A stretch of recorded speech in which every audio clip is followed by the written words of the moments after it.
It's getting kind of hard to keep up with all the breaking news. And today on State of the Steelers, we're going to break down all of the headlines and things that made the news this week related to the Pittsburgh Steelers. A lot of players got released, some interest sparks in other positions.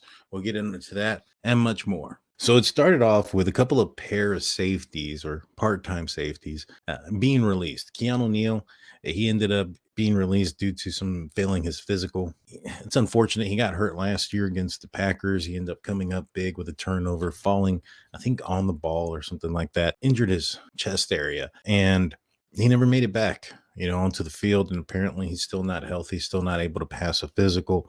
When he was on the field, though, prior to the injury, it really did seem like he's lost a step. He's had multitude of injuries, and he's up there in age now for a safety. I wasn't too surprised that the Pittsburgh Steelers released him. I strongly feel that the Pittsburgh Steelers are going to get a name out there in free agency in the safety position. So seeing Keanu Neal leave, it doesn't shock me. The next one was a part-time safety, part-time cornerback in Patrick Peterson. After 1 year being with the Steelers, he's going to end up saving the Steelers about $6 million too. Pat P had an up and down season, in my opinion. There were times where he played very well in both the corner and the safety position, and there were times where you just kind of scratch your head a little bit. Late in the season, the Buffalo Bills in the playoff game, and they were running towards the direction of where Pat P is. Now, obviously, their running back had to get through the first and second levels, but when they were, Pat P wasn't being physical enough to make the tackle. Now, that's not something that you probably expect him to do or he'd ever expect to do. There's a reason why he said early on, prior to this year, if he ever had to move to safety, he'd probably retire. He said that on the Brian McFadden podcast with himself on All Things Covered. Earlier this year, he said he could see himself transitioning and maybe extending his career being the safety. And, especially with Minkah Fitzpatrick being out majority of the season last year, it just didn't really work out for the Pittsburgh Steelers. And when you see, he kind of lost a step outside as a cornerback as well. Obviously he's been in the league for several years, and one of the first things that go is the speed. So with Patrick Peterson being released, that does leave a hole in the cornerback room along the opposite side of Joey Porter Jr., who had a fantastic year last year. And I think that this year going a offseason as the number one cornerback and knowing the defense a little bit more and being probably pushed into a more of a leadership role in the secondary. Given the fact that I think there's going to be some holes there. Levi Wallace was on, I believe it was NFL Network, and he spoke about how he's going to be testing free agency. So it doesn't seem like he's going to be coming back as well. So there's going to be a hole there. Now, do the Steelers address the cornerback position in the draft? A draft that has a strong cornerback class? Potentially. There's a lot of holes on this team. You're looking at the middle linebacker position where Cole Holcomb, he was signed for the 3-year deal. He went down with a pretty bad injury. I mean, by the sounds of it, I'm not sure if he is going to be ready to go by the start of the season. So you have Landon Roberts on the team. You're going to need another middle linebacker. Mike Robinson is on the team, but he still kind of shows as a project, in my opinion. So that's a position, in my opinion, that needs to be addressed. Now, the middle linebacker position apparently isn't the strongest class in this year's draft. However, free agency, there's a few good ones out there, including, Devin White, who maybe didn't have the career that probably was projected of him in Tampa Bay.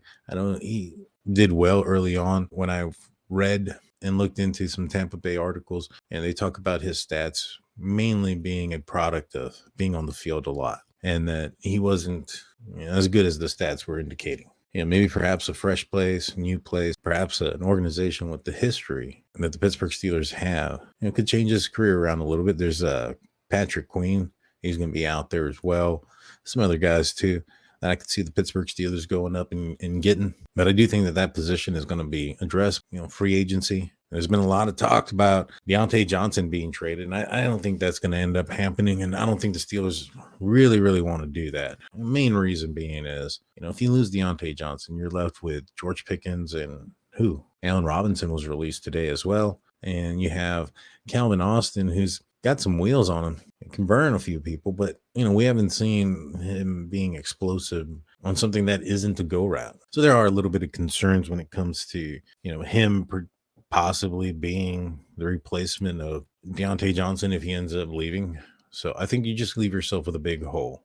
Like I mentioned right now, Allen Robinson is out. So you got to fill that position. I think the Steelers are going to go twofold. They're going to get one in the draft and probably one in free agency. Allen Robinson being released was one that I think a lot of people thought was going to come a lot sooner than now. However, there was some reports and indications that the Pittsburgh Steelers really like Allen Robinson and they wanted to have him back at a reduced cost, of course, because he was going to be, I believe, due $10 million this year. Apparently, there was some talks, but they didn't get to the number that they wanted. I would assume that Allen Robinson feels that he's probably worth more than the offer that they gave him and is going to go just test out the market. I don't know if the Steelers are going to give him the opportunity to come back. I'm sure they are. I'm sure they're going to give him a deal, something similar to something to the effect like, this deal is available for you until it's not, until they end up calling somebody in. And if they end up falling in love with that player and they think that that player can fit a need for their team, that need, want, and contract that was given out to a player previously may not be there anymore. It's a risk you take in this type of situation. But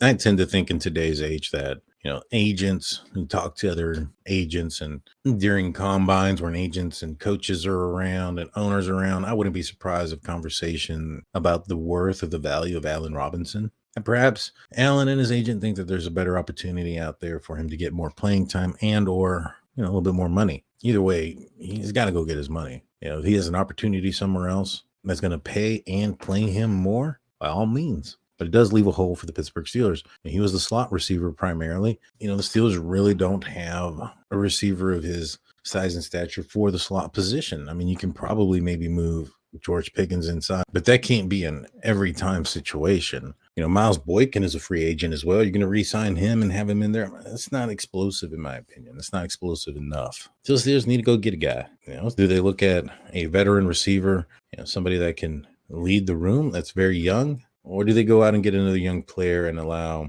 this group to grow up together? But either way, I do see the Steelers going out into the draft and selecting a receiver. The receivers are coming out all over the place in every round in the draft. The quality of receivers that are coming out nowadays is second to none. With the progression of flag football and 7-on-7 ball, you're seeing players understand the game and understand the route tree and how to read defenses and stuff like that at a very young age, which is why I think we're probably seeing quarterbacks and receivers ready to go a lot sooner than in previous years. Now, the Pittsburgh Steelers did re-sign Brandon Fihoko. He's a middle guy. He's a guy that can stuff the run.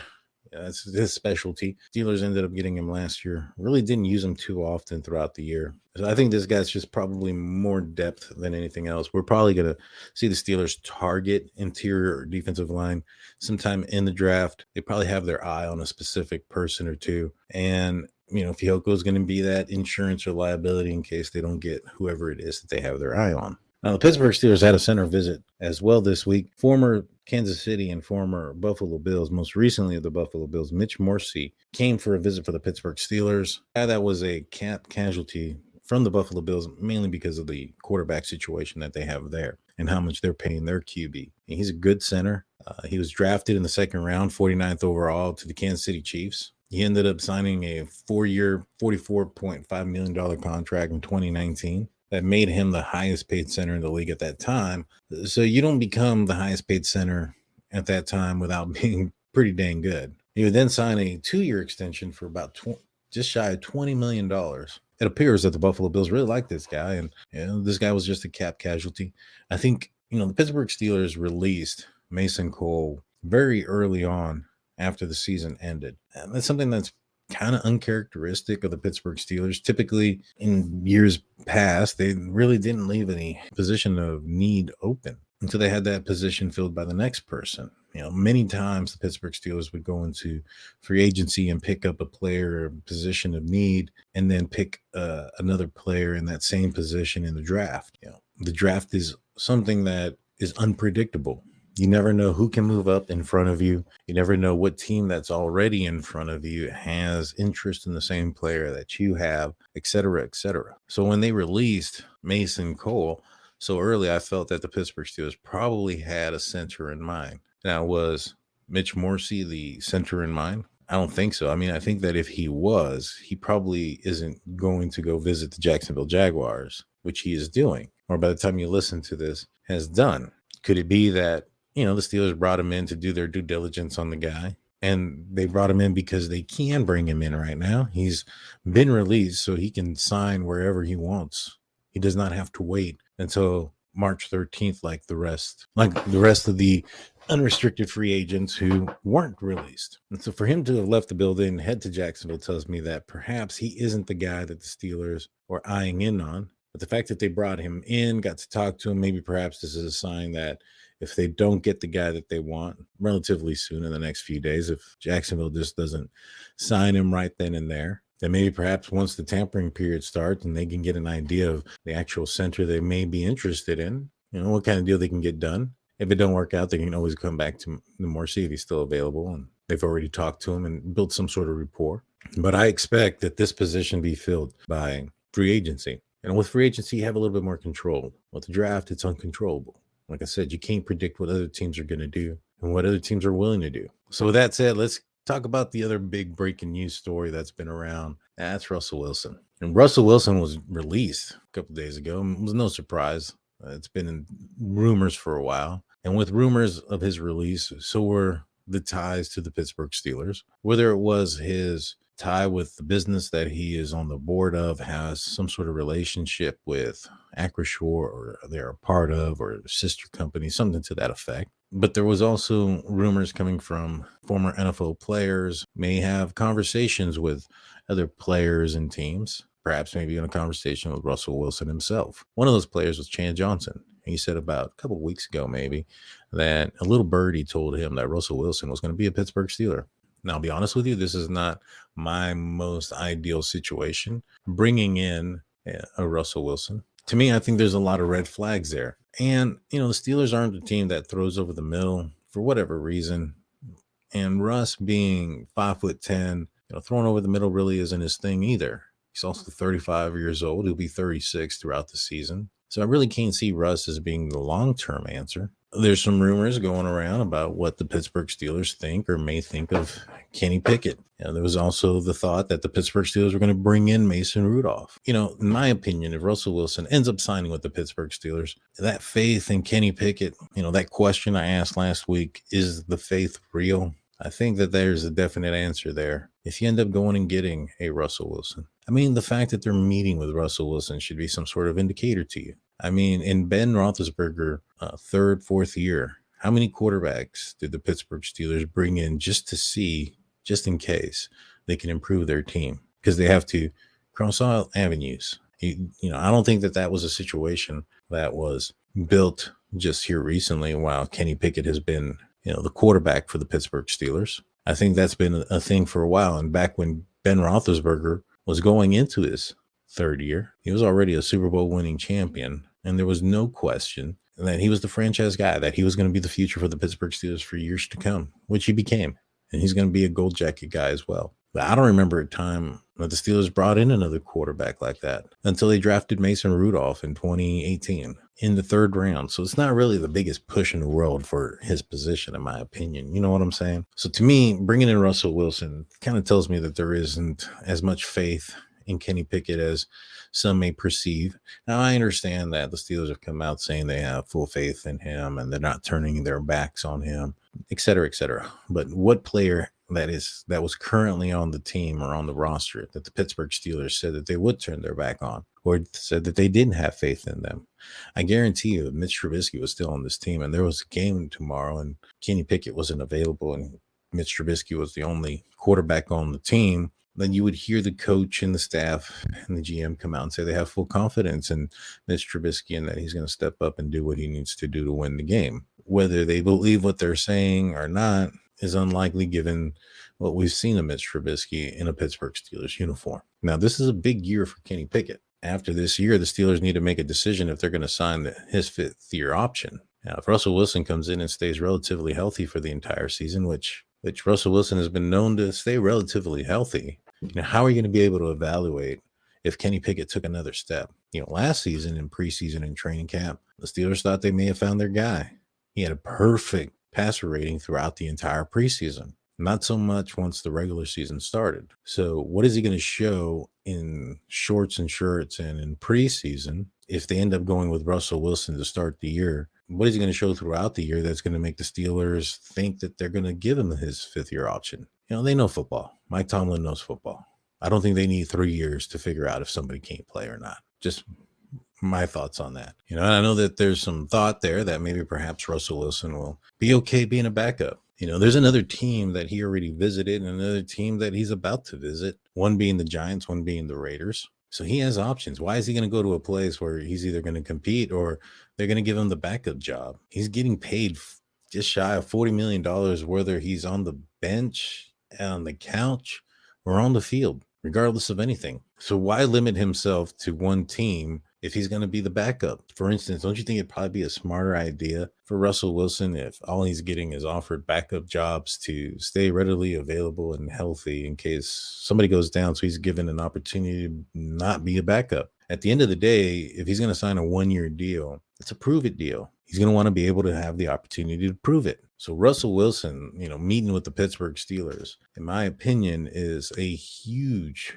indication of how they feel about Kenny Pickett and his future. I think that this is also an indication that Mason Rudolph probably has more suitors and that their talks together probably wasn't going in the right direction. One too long ago, the Pittsburgh Steelers said that they weren't interested in a quarterback that was looking for a starter position, that they still wanted Mason Rudolph back. Well, Russell Wilson gets released. Maybe perhaps Mason didn't answer the bell like I was talking about earlier in the podcast, where sometimes you're given an offer and it's available there and until it's not. And perhaps that might not work in Mason's favor. Last year, waiting it out in free agency, and he ended up back with the Pittsburgh Steelers on a minimum vet deal. I doubt that's going to be the case this year. And he's probably wanting to wait till free agency because him and his agent probably got some word that there might be a lot more interest in him that the Steelers are willing to pay for. So with that being said, it does appear that there is some mutual interest between Russell Wilson and the Pittsburgh Steelers.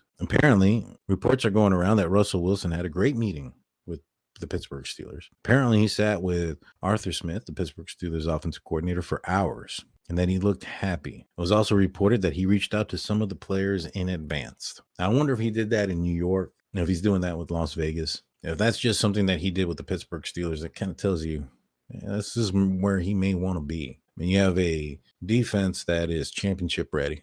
I know there's some holes right now. Strong feeling that a lot of those holes are going to be filled with some really good players. If there's one thing that the Steelers have been able to do is put forth a very good defense every single year. Injuries seem to be what has plagued this defense for the last few years, mainly because the offense has been impotent. And how many games did the Pittsburgh Steelers have where the defense was just out there all the time?